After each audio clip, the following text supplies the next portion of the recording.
kind of pomp and majesty of Dany's arrival. It just felt like the natural place to start the season. The arrival was a way to capture what was at stake for Dany and for Jon. Looking back to the very beginning and how young Maisie was back then and wearing the Stark soldier's helmet falling over her head, and she just looks like this little kid.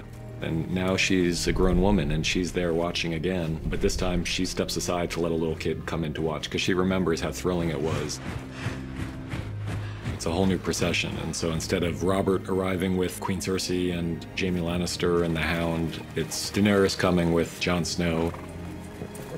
I don't think the North is the most welcoming place to outsiders. Dany's smart, she senses that distrust, and she's gonna make the best of a bad situation, but that doesn't mean that she likes it or she's happy. When you're doing something good for people and you get met with what Sansa gives her, and they meet in the courtyard, it's understandable that she would be upset. We've been with these characters on a pretty regular basis all the time for the past however many years. The fact that they're coming back together again for the first time means more to them than it may mean to us. The Lady of Winterfell has a nice ring to it. So does Hand of the Queen. Depending on the Queen, I suppose. I think that if Tyrion were to have shown up on his own to Winterfell, he would have gotten a much different reception from Sansa than he did coming as the Hand of the Queen, Daenerys Targaryen. There's also the specific thing that happens in that scene, which is Tyrion has told everybody that the Lannisters are coming to join the cause, and it's amazing to her that this person she thought was so smart would ever take Cersei at her word on something like that. I used to think you were the cleverest man alive. How did you survive a knife through the heart? I didn't. Jon Snow and Arya are two of the most important characters in the story, and they love each other very deeply.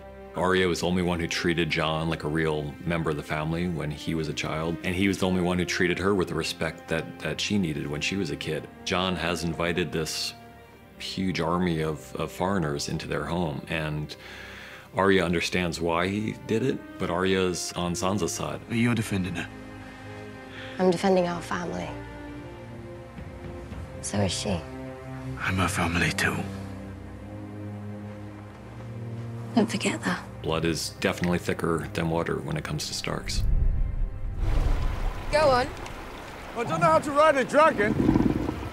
Nobody does, until they ride a dragon. No one's ever ridden a dragon except for Dany. Only Targaryens can ride dragons, and that should be a sign for Jon. Jon's not always the quickest on the uptick, but eventually he gets there. We wanted to kind of re-anchor their relationship. It seemed important for it to involve the dragons, since the dragons play such an important role.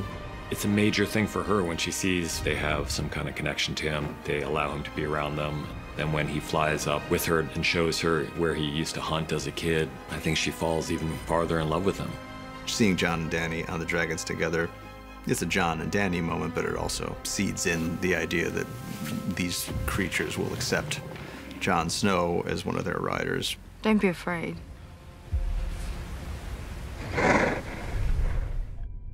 One of the challenges, but also one of the exciting things about this episode, this whole season, is bringing together characters who have never met. Sam has long been one of the more important characters in this story, but he's never seen Queen Daenerys, and yet they're connected by various threads. The obvious one, which we know from the beginning of the scene, is Jorah. Sam saved him, and so Jorah owes Sam this great debt. What none of them realize until midway through the scene is that they have another horrible connection. There are all these things that you know about those characters that the other characters don't know, and some of them are very important. Dany murdered Samwell's father and brother.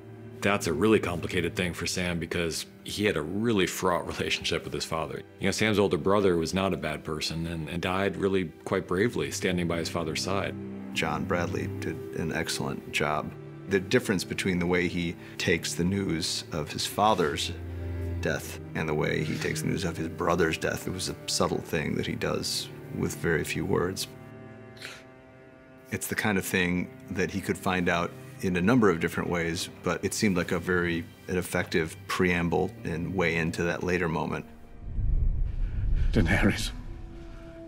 She executed my father and brother. I've executed men who disobeyed me. You've also spared men. Thousands of wildlings when they refused to kneel. I wasn't a king. But you were.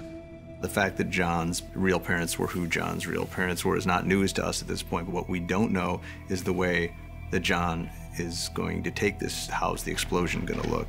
Sam is a brother of the Night's Watch, and Jon are more brothers than Bran and Jon ever really were. He knows it's going to hurt Jon, and it's going to shatter his whole worldview. For all they know, the Army of the Dead could attack the next day, and someone has to tell Jon before that.